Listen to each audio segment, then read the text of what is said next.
Today's Tacoma mod is made of plastic, and it is fantastic. So come on, Barbie, let's go party.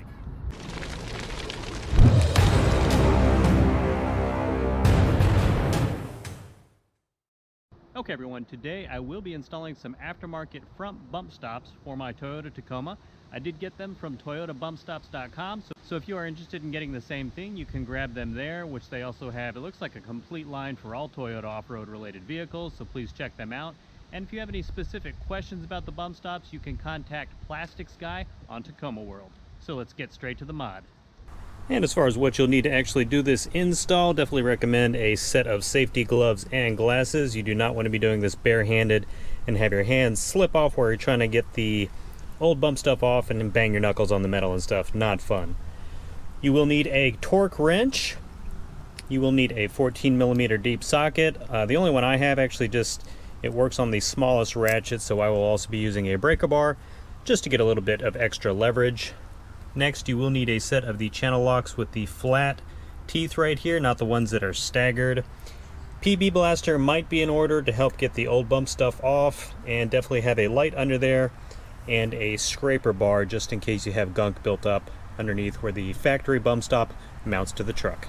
And here's what the actual kit comes with. I have already done one side of my truck, but you will have 2 of the front bump stops, 2 of the flange 14mm bolts, and you have a single use of the blue medium Loctite thread locker, which you will use on the bolt just to keep it from coming out under the vibrations.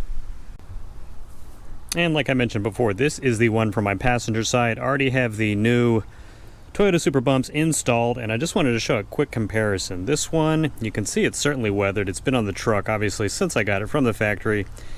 I assume this is some kind of plastic. It is. It feels like a rock. It does not have any give at all, and if you've ever bottomed out and used your bump stops, you know it feels like you actually just hit the top of your shock instead.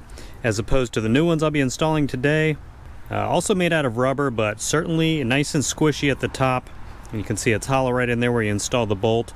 Much better, should be much better at giving you a cushioned and controlled hit if you're ever hitting the suspension that hard over a bump or something. And just to show you also, this one, which is the harder plastic, looks like it's about 2 inches wide from the tip to where it actually contacts the truck. In the new one, this does have a metal backing plate. Looks like it's about 2.5 inches, so an extra 1/2 inch of distance to help control that momentum when you're slowing down that fast. And just to give you a little bit more information taken directly from the website, these are made using dual durometer hardness rubber, which provides progressive dampening, eliminating hard bottom outs.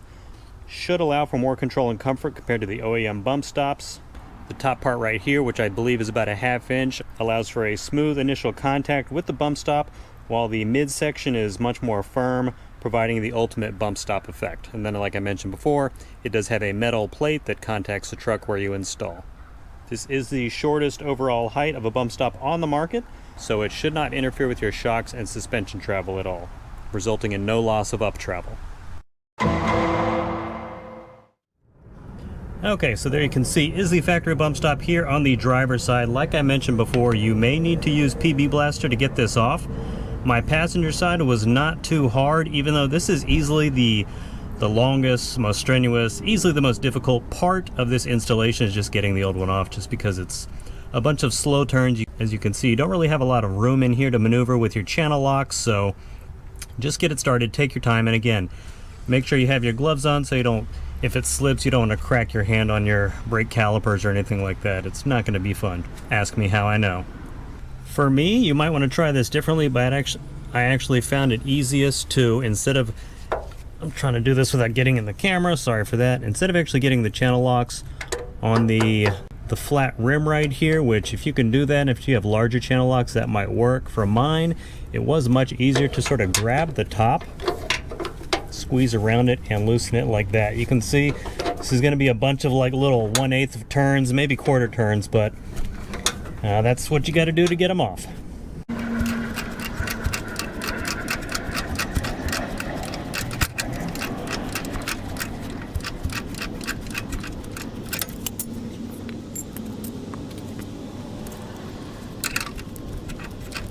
And eventually, after about 30 minutes, 2 abdominal hernias, 7 beers, and 2 Tylenols with codeine later, you will actually finally get it loose enough here to unscrew it by hand. It's just a pain, there's no way around it, but like I said, once you get this part, the rest is all downhill. And there is the crummy OEM factory bump stop. Now you can see mine right here is flat and relatively clean. I will go ahead and wipe it off with a degreasing wipe, but if you have any kind of gunk or buildup on there, especially rust, go ahead and take your scraper, go over that and get the contact surface nice and smooth and clean. And in order to give yourself a little more working room, I find it easiest just to lift the truck just a little bit. And even though I won't actually be lifting the tires off the ground, I like to go ahead and chock the rear tire just to be safe. And I'll actually be just lifting on the driver's side, since that's the side I'm working on, to give myself that space under there. So I'll just be doing it pretty much from this front right corner of the skid plate.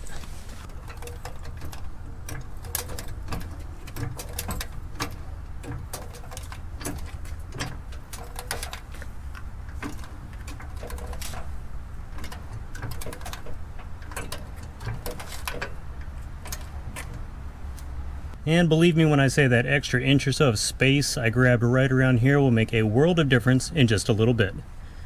And the next step, we are ready to install the new super bump. So you take the 14mm flanged bolt, sort of guide it up through the middle right here till it's poking out, which is easier said than done with the gloves on.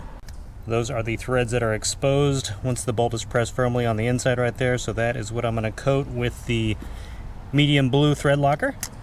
And just get a little on there just to hold it nice and tight. Alright, that should be good. Now ready for the install. And the difficulty of this is really going to depend on the hardware you have, like in attachments. Again, mine's on the small handle for that 14mm deep socket. So I just sort of get it in there, and this is harder to do and also record. Once you get it started, it's really easy. And just let it down just to make sure, because this doesn't go straight up, it's like at a slight outward angle to the outside of the vehicle, so it is sort of difficult, especially if you're in tight confines right here, getting that flange bolt started. So let it drop just to make sure it's in there, and you can go ahead and tighten it up. And once you get the bolt installed, I want to say, I don't know, maybe 75% or so, it gets really tight up there. So especially since my attachment is actually pretty small, I'm actually going to throw that breaker bar on there just to give me a little more torque to get this installed down. Okay, I've gotten everything hand tight, and I did it as tight as I could because my torque wrench actually will not fit in here. I have the 1/2 inch drive, so maybe it's just a little too large. If you have one of these smaller 3/8 or even smaller than that, like a 1/4 inch drive torque wrench, you should be able to go ahead and torque it down to 30 foot-pounds, but with a thread locker on there and making it hand tight and then just a little more, this should be good without actually torquing it down. So now just to lower the vehicle and we are done. And to give the new bump stops a quick test, let's hit a speed bump going 30 miles an hour.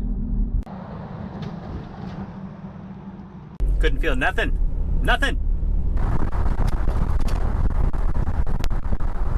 Still nothing. Alright everyone, thank you so much for supporting the channel by watching this video. If you would like to support the channel even more, you can check out my website and grab a patch or a vinyl decal. Link for that down in the description below. And please also check out my storefront on Teespring for some fantastic Tacomaholic related clothing. As always, thank you so much for stopping by. Please consider subscribing if you haven't done so already. Give the video a like and comment below. Let me know what you think on these bump stops in particular. Help me grow the channel by sharing this video with your friends and family on social media. Enjoy the rest of your day, and I will see you in the next video.